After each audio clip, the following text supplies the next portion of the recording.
Hey guys, and welcome back to my channel. I hope you're having a really great day. I am back today to share with you my 2022 luxury wish list, and it's going to also include a couple other miscellaneous things that aren't really luxury, but they're expensive, so I guess we can consider all of it luxury anyways. So without further ado, let's just jump right into this video. Okay, so the reason I did this video was because I found it really intriguing last year when I kind of like documented what I wanted to acquire for the year, and I feel like it's a really great manifestation tool for myself to be able to see these items kind of like make themselves present in my life. I know there's always something that I want, and there's always so many of them going through my head that it really helps me to zone in and focus on the things that I actually really want and put them at the top priority of my list and to work hard towards them, as opposed to constantly just like buying things that I like. So that's the reason why I'm making these videos. I also find it really interesting to be able to look back and review on how I crafted my video the year before and up until the end of the year, what I actually ended up acquiring, and if I did stick to the plan. So yes, if you guys haven't already watched the 2021 wish list review and what I did and didn't buy, make sure to stop over to that video and check it out. I will also link it in the description bar down below so you guys can see it there too if you really want to. But this is going to be my wish list for 2022 along with like a slight like manifestation vibe to it. So yeah, so the very first thing on my wish list is a Hermes Kelly bag. I have recently in the past year gotten a little bit more into Hermes. I love Dior, as you guys know, but I feel like I've kind of exhausted some of the designs that I like. A Lady Dior will always be on my wish list, but it's not something that I really want right now, so I might adjust that for 2023. Who knows? But at the moment, I have been shifting over a little bit to Hermes because Chanel's prices have increased ridiculously over this past year to the point where it's almost on par with Hermes. And I don't know, I don't feel like their bags should be that expensive. So if I'm gonna be spending that much on a Chanel bag, I figured I might as well just invest into an Hermes because they are way better investments and they do increase in value significantly faster than a Chanel bag. So I was like, okay, let's just skip over to there. So a Kelly is on my wish list. I would love to get a box Cellier Kelly in like a black leather. I think it looks really chic, really stunning. I know it looks super corporate and executive, and I'm not really going anywhere right now, but I would love to have that for one of the days when I just want to dress up really nicely and look understated but clean and really put together. I don't exactly know the size that I want just quite yet. I'd be happy, I think, with like a 25, a 28, even like a 32. They're all fantastic sizes for me. I would love to, down the road one day, have an entire collection full of Kellys of different sizes and shapes and colors, because that would be really fun. But at the moment, if one presents itself and it's the right price, I think I'd be pretty happy with that. If I can get it in store, I doubt it, since a lot of the box Cellier Black Kellys are vintage ones. I would snap it up in a heartbeat, and obviously it's a little bit cheaper than reselling online, but I think the route right now to have to go to be able to acquire that bag would be on an online reseller. So keeping my fingers crossed, I think that's the #1 bag that I really want to get this year. And yeah, hoping that I do acquire it, but it is quite expensive. The second bag that I do really want, there's like a ton of bags on this wish list. The majority of this wish list is comprised of bags at the moment, would be a Chanel brown or caramel medium classic flap. It could be single flap, could be double flap, not the biggest issue for me. I really want like a brown bag, like I mentioned. I am starting to branch out of blacks, and I do have my Chanel 19, but I do want like a richer, more deep reddish caramel hue, and I've seen a couple of them online. They're really rare. Chanel does not make a lot of brown bags anymore, so it's hard to get a hold of them, and when they are released, people snap them up like this.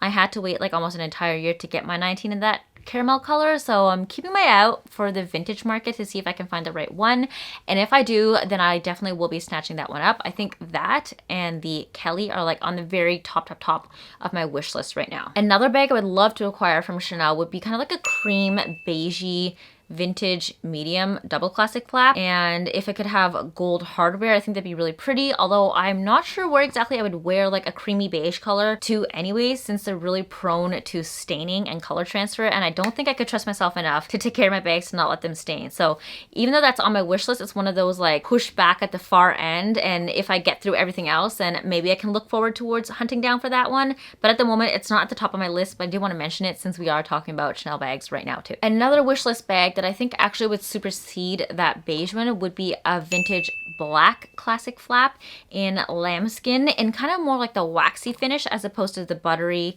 soft lambskin one. I really like the ones that have a flatter quilt. I know a lot of people love the puffy quilts, but for me, I think that the flatter quilt gives it a little bit of like, I don't know, an edge. It looks different. It definitely looks a little bit used and abused, which I'm kind of okay with the older Chanel bags, because I feel like they all have a story to tell. It looks like a little bit more classic than the puffy newer caviar caviar ones, although I'd love to also have a caviar. I mean, if things worked out, I'd love to have every Chanel bag in the world, but obviously it doesn't, so I can't.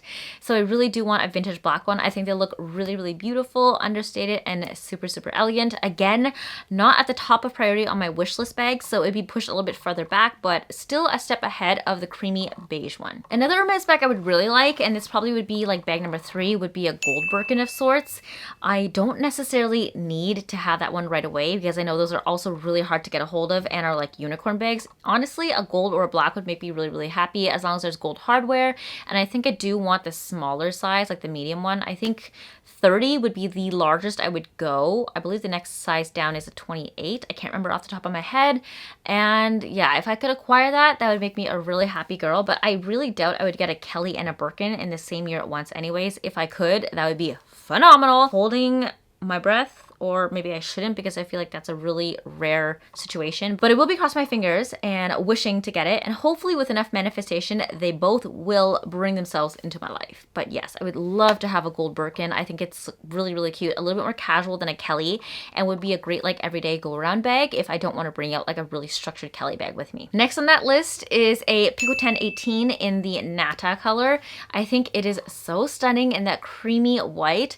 I see a lot of Natas with palladium hardware, but I really want mine with gold. I don't really love silver hardware in bags anymore, and the gold one is definitely really hard to come across. So again, I'm not holding my breath on that one. It's a little bit cheaper than the Kellys and the Birkins, so I think I have a better chance of getting a hold of one, but the Picotins are still relatively high in demand too, so it all comes down to if my SA can acquire one for me. And since we're not shopping that much now with our little baby here, I don't really know how often I'd be able to actually go in store to get one, but keeping my fingers crossed that if I ask my SA to put me on a wish list for it, he'll be able to acquire one for me. But I would love to have that. It looks like a really, really tiny, cute, adorable tote. I know it's not the most practical because there are no straps for it, but I think if you get one of those longer twillies, you can probably tie it around the top handle straps and use it as a crossbody bag of sorts. Otherwise, it probably will be a bag that I carry around when I don't have our baby with us and I'm pushing a stroller, because I wouldn't have free hands to use that bag. All in all though, I just think the bag is super adorable. It's not a practical bag by any means for me. I just really like the look of it. I think it looks really cute, and I would just like to have it as part of my collection as kind of like an art piece. That's kind of how I see my Dior book tote. It's not exactly the most functional since it's so boxy and big for every day, but I just love how it looks and it's absolutely stunning. So it's a collector's piece in my own personal purse collection. So if you guys watch my 2021 encompassing luxury haul video of everything that I purchased in this past year, then you'll know that I managed to pick up the Oran sandals in gold. I already have the white ones, so on my wish list for this upcoming year is the black pair. It's kind of one of those wish list items that would be nice to have to complete that set once I do have it. It's not necessarily like I need to have it right now anyway, so if I happen to walk into the store and they have my size and color in stock, then I'll pick it up. But yes, it's not a must-have, it's just a nice to have, and it will be on my wish list of things I would like to be able to cross off that I would really like to have in my personal collection. Another Hermes piece, I have so many Hermes pieces that are currently on my wish list, is the Gamma belt in the 13mm thickness. It's a very skinny white one, and I want it in the reversible biscuit and Nata. One side is like that creamy beige, and the other side is like a really nice soft taupey brown color.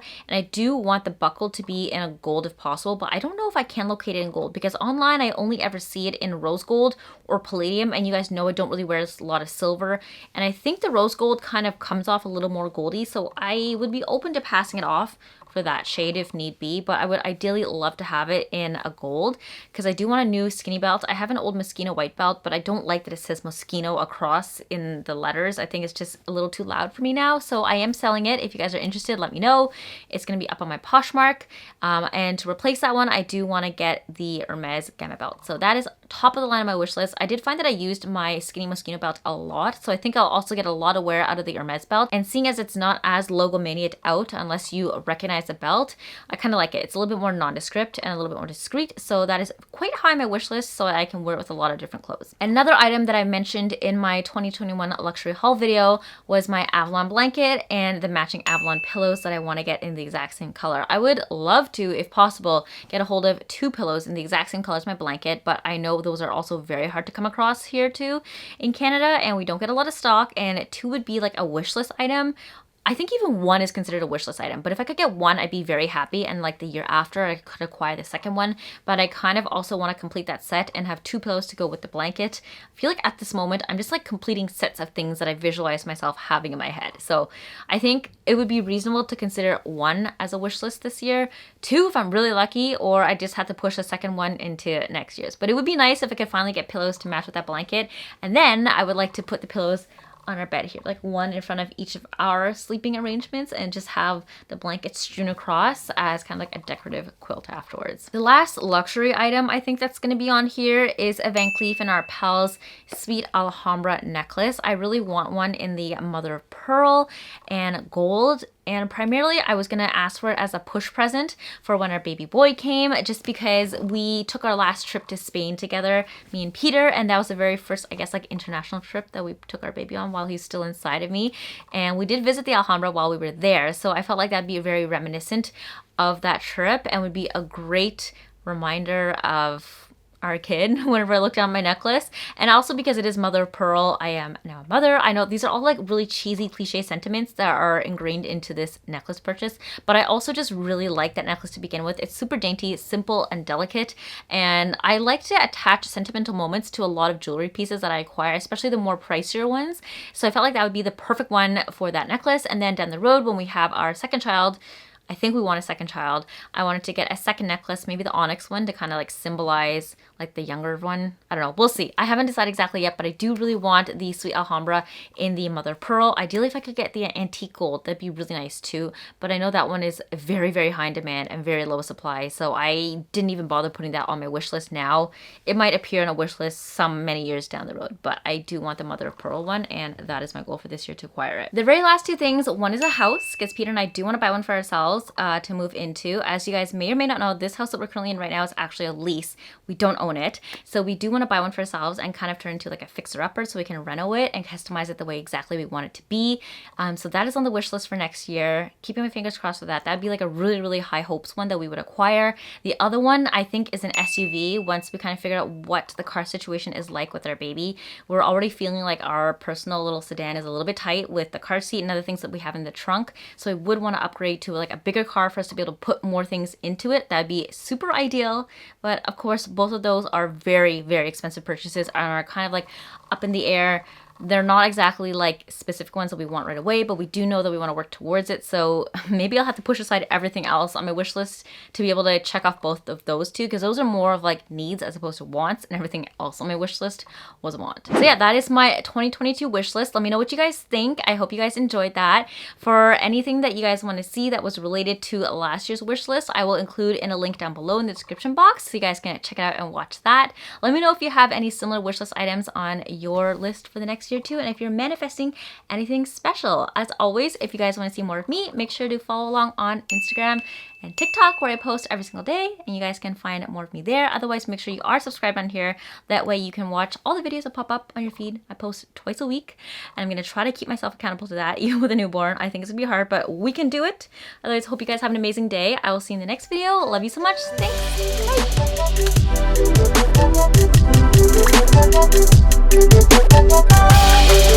Bye.